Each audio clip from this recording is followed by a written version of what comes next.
কোনো ইনজেকশন বা ফিল খেয়ে মাসিক বন্ধ রেখে রোজা রাখলে কি রোজা হবে? প্রিয় দর্শক, এরকমই জটিল এবং ইম্পর্টেন্ট মাসালা জানতে অদমের চ্যানেলটি সাবস্ক্রাইব করে অবশ্যই পাশে থাকবেন। হ্যাঁ দর্শক, এইভাবে যদি ফিল খেয়ে বা ইনজেকশন করে মাসিক বন্ধ করে রোজা রাখার জন্য কেউ চেষ্টা করে তাহলে তার রোজা হবে। তবে স্বাস্থ্যের প্রতি যত্নবান হয়ে স্বাস্থ্যের দিকে খেয়াল করে চিকিৎসকের পরামর্শ নিয়ে রাখাটা উচিত।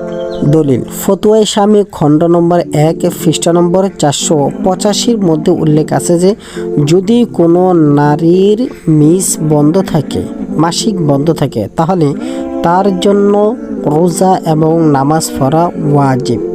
প্রিয় দর্শক, এখানে বলা হয়েছে মাসিক যদি বন্ধ থাকে তাহলে বোঝা যাবে যে মা বোনদের শরীর পাক। ঋতুস্রাব বন্ধ থাকলেই শরীর পাক ধরা যাবে।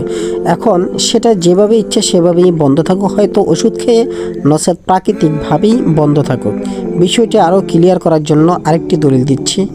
ফতোয়ায়ে আলমগীরি খণ্ড নম্বর 1 পৃষ্ঠা নম্বর 38 মধ্যে উল্লেখ আছে যে যদি কোনো নারী ঔষধ খেয়ে মিস বন্ধ রাখে, মাসিক বন্ধ রাখে এবং তারপরে যদি সে রোজা রাখে তাহলে তার রোজা হবে এবং ওই সমস্ত রোজাগুলো তাকে পরবর্তীতে আর কাজা করতে হবে না।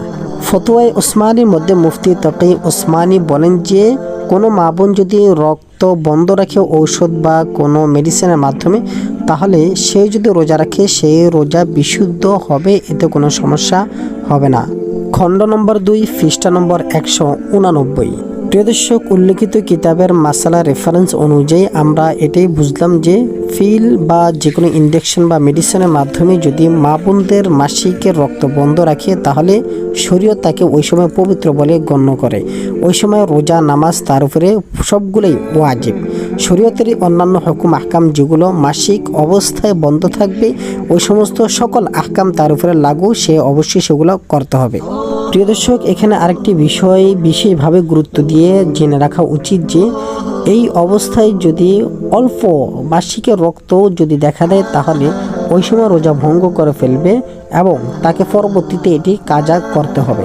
প্রিয় দর্শক, ঔষধ বা কোনো মেডিসিনের মাধ্যমে মাসিক বন্ধ রেখেছেন, মাঝখানে যদি সামান্য পরিমাণ রক্তর চিহ্ন দেখা দেয় বা অন্য কোনো কালারেরও রক্ত মাসিক দেখা দেয় তাহলে ওই অবস্থায় রোজা অবস্থায় থাকলে আপনাকে রোজা ভঙ্গ করে ফেলতে হবে এবং ওই রোজা পরবর্তীতে আবার কাজা করতে হবে। এমনিভাবে নামাজ বিষয়টি অবশ্যই মাথায় রাখতে হবে যে এরকম যদি আপনি করেন আপনার শরীরে যদি কোনো ক্ষতি হওয়ার সম্ভাবনা থাকে তাহলে এমতো অবস্থা আপনাকে এই পরিস্থিতির মধ্যে দিয়ে যাওয়াটা ঠিক হবে না, নাজায়েজ হবে।